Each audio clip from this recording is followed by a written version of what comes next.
गद्दारी किती लोकांनी केली असेल, किती लोक तिथे विकत घेतले असतील, किती खोके धोके. हे झालंय, बरोबर आहे ना, बोलतोय ना मी, खरं बोलतोय. प्रगती बघितली असेल तुम्ही त्यांची 50 खोके नंतर. कोणी 72 बसल्यावर घर घेतं, कोणी डिफेंडर गाडी घेतं, कोणी वाईनची दुकानं अजून करतात.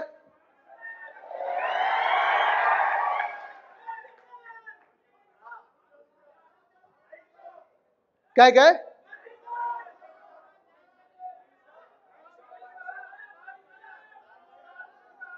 मी ऐकलेलं 12 होती हो, 2 दुकानं कमी कधी झाली.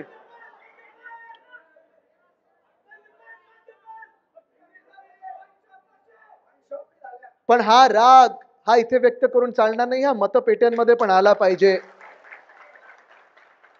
कारण आज मी तुम्हाला साधा प्रश्न विचारत आहे. 2 वर्षापूर्वी जी गद्दारी झाली, जे आपल्या महाराष्ट्रात, मी जे सांगतोय, सतत सांगतोय की संविधान रक्षणाची लढाई संपलेली नाहीये. कारण ते संविधान जर बाजूला ठेवलं असेल, संविधानाचा अपमान पहिला कुठे झाला असेल तो ह्या महाराष्ट्रात झाला. कारण ह्या घटनाबाह्य सरकारला ज्या मिनिटाला आपल्या डोक्यावर बसवलं, एक घटनाबाह्य सरकार आपल्या डोक्यावर बसवलेलं आहे. कोर्टाचा निर्णय अपेक्षित आहे, जेव्हा येईल तेव्हा येईल, माहित नाही. तारीख पे तारीख होत चाललेली आहे. कदाचित त्याच्या आधी निवडणुका येतील. पण जेव्हाही सन्माननीय सर्वोच्च न्यायालय आपल्याला निकाल देईल, हे 40 गद्दार बाद झाल्याशिवाय राहणार नाहीत, हे तुम्हाला सांगत आहे. कारण हे सरकार घटनाबाह्य आहे म्हणजे आहेच. पण घटनाबाह्य सरकार म्हणजे संविधानाचा अपमान. 2 वर्ष कुठच्याही महानगरपालिकेच्या निवडणुका नाही म्हणजे लोकशाहीला बाजूला ठेवलं, चिरडलेलं आहे. आणि ह्या 2 वर्षामध्ये कोणी वाईनची दुकानं उघडत गेलं, कोणी डिफेंडर गाड्या घेत गेलं, कोणी मोठी घरं घेत गेलं, कोणी मोठे बंगले बांधत गेलं. मला तुम्ही सांगा, ह्या 2 वर्षात 40 चोरांची प्रगती झाली आहे, पण तुमची, आमची, कोणाची, या महाराष्ट्राची प्रगती झाली आहे का? झाली आहे कोणाची प्रगती? नाही झाली. आणि म्हणून जे मी तुम्हाला सांगत आहे की तुमच्या जीवनातली सर्वात मोठी लढाई, तुमच्या जीवनातली सर्वात मोठी निवडणूक ही आता येत आहे. तुम्हाला ठरवायचं आहे तुम्ही कोणाच्या बाजूने मतदान करणार आहे.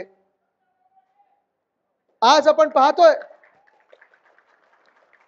पाहतो या महाराष्ट्रामध्ये 2 वर्ष जे काही हाल झालेले आपले, कदाचित तुम्हाला वाटत असेल की आदित्य लोकसभेच्या आधी हेच बोलत होता.